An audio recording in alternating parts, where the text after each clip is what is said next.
The opening two match days of Group C went as expected. France won both games, Denmark won then drew, Australia lost then drew.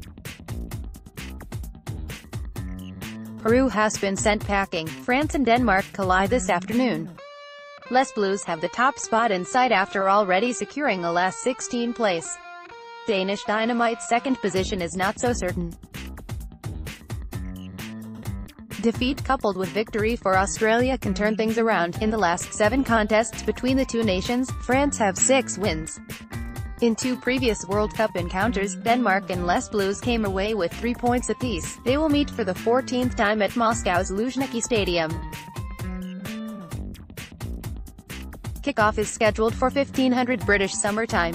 It will take more than paper, rocks and scissors for Denmark to beat Les Bleus. FIFA ranking 12th. The Danes opened their World Cup campaign with a 1-0 victory over Peru. Yusuf Poulsen scored the 59th minute winner. 5 days later, Christian Eriksen struck early against Australia. The Scandinavians couldn't hold on, though, eventually drawing 1-1. Denmark will be without a key player against France. Poulsen is suspended due to picking up 2 yellow cards. Martin Braithwaite is expected to deputize on the right wing.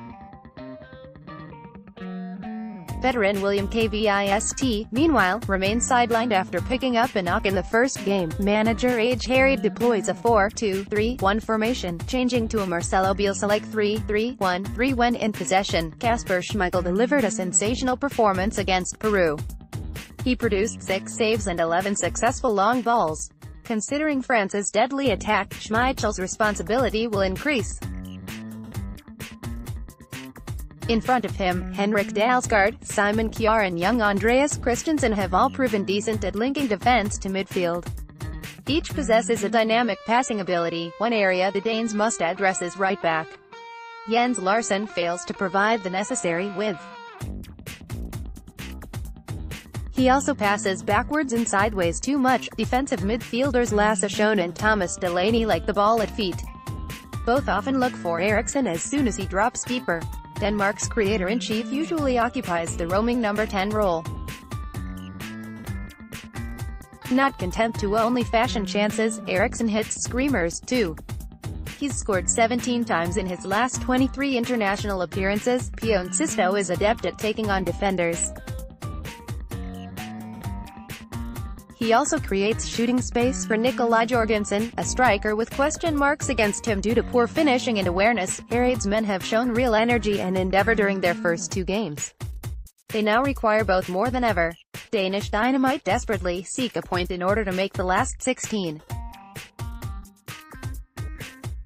A loss gifts their fate to Australia. Rumors that Kylian Mbappe's grandpère loved to play "Smell My Finger" remain unconfirmed. FIFA ranking 7th. Antoine Griezmann made history as the first player awarded a penalty by VAR. He, along with Paul Pogba, ensured Les Bleus beat Australia 2-1. Kylian Mbappe then got in on the act, scoring the game's only goal against Peru. There are no injury worries for France. Ousmane Dembélé could be dropped, though, after performing poorly in the opening games. His form led to Didier Deschamps shifting from a free-flowing 4-3-3 formation to a more conservative 4-2-3-1. Defensively, the team is very inexperienced. Although Raphael Varane and Samuel Umtiti are both highly regarded, neither has proven their capability on the international stage. Left-back Lucas Fernandez has been brilliant, yet he has only 7 caps. Captain Hugo Lloris is left to organize things at the back. N'Golo Kanté and Pogba partner in central midfield. This combination gets the most from both players. Kanté does all the defensive work effortlessly. He anticipates the ball, tackles anyone inside and never stops running. It allows Pogba freedom to move forward, where he has a bigger effect on matches. Griezmann will start just behind Oliver Giroud. Mbappe, who has been involved in 10 goals since making his France debut 15 months ago, takes up on the right. He could become the first teenager to score in multiple World Cup games since Michael Owen in 1998, with a knockout place secure. It's a great opportunity for Deschamps to experiment with his lineup. Nabil Fekir deserves a shot. The winger should replace Blaise Matuidi. On paper, Les Bleus have the best squad of all the teams in Russia. They must now prove it on the pitch. Christian Eriksen have the key to unlock France's defense.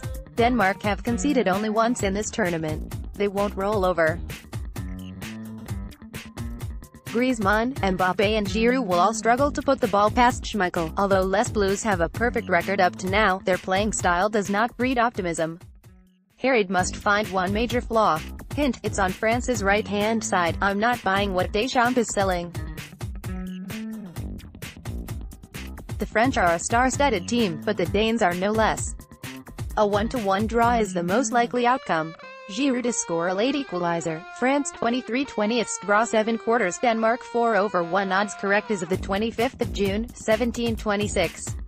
Odds are subject to change.